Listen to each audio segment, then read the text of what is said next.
Oh ini agak panjang jawabannya. Kita ringkas ya. Assalamualaikum warahmatullahi wabarakatuh. Abi, ya. Saya dengar guru berceramah, makmum wajib baca Al-Fatihah di belakang imam. Sebagai lagi mengatakan tidak wajib karena imam sudah baca. Baca imamnya sudah mencukupi bagi baca makmum. Bagaimana ini? Saya ringkas lagi pertanyaannya. Salah satu rukun salat kan Al-Fatihah. La salata liman lam yaqra bi Fatihatil Kitab. La salata itu dipahami tidak sah. La sihata tidak sah salat orang yang tidak baca Al-Fatihah. Dalam salat sendirian ya, siapa yang salat sendirian, Allahu Akbar, dibacanya Allahu Akbar kabira, walhamdulillah katsira, subhanallah bukhata wasila. Lalu dibacanya surat, tidak bacanya Al-Fatihah, tidak sah salatnya. Kalau dalam salat berjamaah bagaimana? Imam baca. Ya. Tugas kita sebagai makmum adalah pertama iktimam namanya. Inna maju ilal imam liutamma bih. Imam itu diangkat diadakan untuk diikuti. Kemudian bacaannya untuk disimak. Idza qara'a fa'ansitu.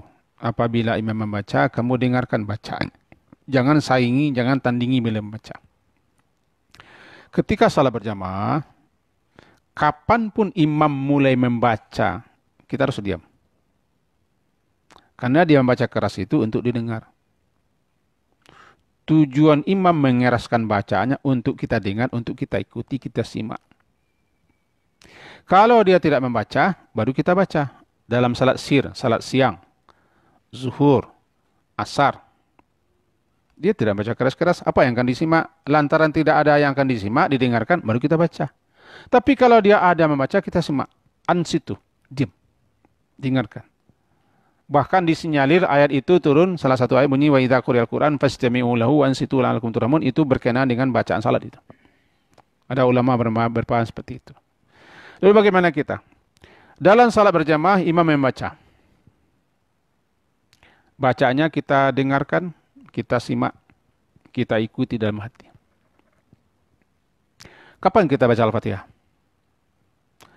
Golongan Syafi'iyah memahami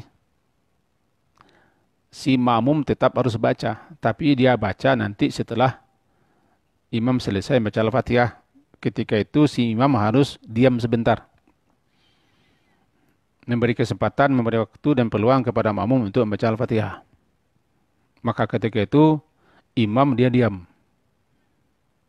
Diam saja. Kenapa diam? Ya menjelang dia baca surah, dia diam.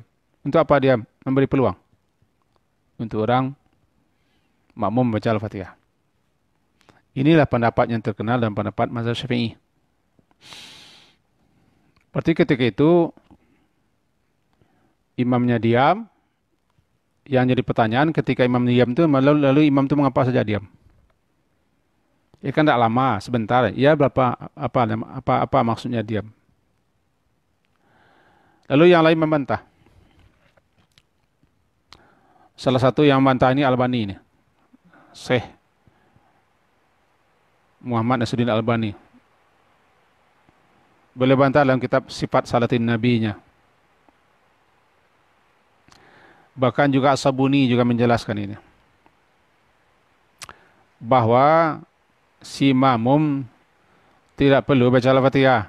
Imamnya sudah baca. Simak sajalah. Ikuti, iringi dalam hati bacaannya. Secara tidak langsung kita sudah membaca, sudah menyimak itu. Lalu ketika dia baca amin, kita baca amin. Setelah itu dia baca ayat, kita baca ayat, kita dengarkan ayatnya. Karena memang tidak ada sunnahnya, tidak ada hadisnya dia lama-lama setelah baca amin itu imam. Tidak ada katanya. Ini keras pendapatnya nih. Maka si makmum tidak perlu baca apa-apa. Kalau dia dengarkan imamnya baca keras-keras Al-Fatihah, simakkan, iringkan, ikuti. Sudah. Karena setelah baca amin itu imam langsung baca ayat. Karena tidak ada hadisnya. Nabi diam lama-lama ketika itu. Andai pun diam ketika itu memberi kesempatan bagi makmum baca Al-Fatihah, ia pun tak akan sempat bagi makmum baca Al-Fatihah. Paling-paling diburunya. Lebih baik simakkan. Kalau imam membaca, kita baca juga bagaimana hasilnya? Terjadi bentrok. Makmum sibuk membaca Al-Fatihah, Imam sibuk baca ayat. Untuk apa imam baca ayat keras-keras kalau tidak kita dengarkan? Ini tujuan dia membacakan supaya kita dengar. Maka yang selamat dari pendapat-pendapat ini, saya pilih yang di tengah. Dalam pendapat orang Ahmadiyah juga begini nih. Dalam tarjih mereka. Dalam tanya jawab mereka saya baca bahwa kita ambil pendapat tengah. Apa tengah? Bagi si makmum ketika imamnya salat jahar, waktu dia baca Al-Fatihah, simakkanlah, iringkan di hati bacanya. Simakkan, jangan mencelang-celang, jangan melayang-layang, fokus mengiringkan bacaan dalam hati. Jangan dahului, iringkan. Di hati, jangan diiringkan dengan di hati. Setelah dia baca amin, lalu dia baca ayat, kita simak pula ayatnya. Secara tidak langsung kita sudah ikut membaca. Mengiringi itu kan membaca, tapi tidak dengan lidah. Kalau pendapat yang tadi mengatakan tidak perlu makmum baca sama sekali katanya. Karena bacaan imam adalah bacaan makmum. Makmum telah diwakili oleh imam 3 pendapat. Saya pilih yang di tengah-tengah ini. Saya pilih yang tengah-tengah ini. Ketika imam baca Al-Fatihah, iringkanlah. Fokus, iringkan. Ikuti di hati bacaan imam itu. Sehingga kita lagi tidak perlu buru-buru lagi membaca Al-Fatihah setelah imam selesai. Dan kita tidak perlu bertentangan dengan imam. Imam baca keras, imam baca ayat, kita baca pula Fatihah, tidak perlu bentrok.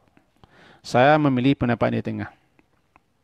Bagi pendapat mazhab saya, Syafi'i, pendapat yang terus membaca Al-Fatihah, silakan. Saya tidak bantah. Saya tidak lebih hebat daripada tokoh-tokoh ulama-ulama besar Syafi'i, saya tidak hebat. Tapi saya pilih yang di tengah-tengah ini. Saya lebih sejuk, lebih nyaman saya yang di tengah-tengah ini. Daripada sekian pendapat-pendapat. Jadi lebih menenangkan bagi saya yang di tengah-tengah. Fokus, simak, iringkan imam. Saya tidak milih pendapat yang pertama. Dan tidak milih pendapat yang ketiga. Tidak baca sama sekali. Yang di tengah-tengah. Mudah-mudahan ada faedahnya.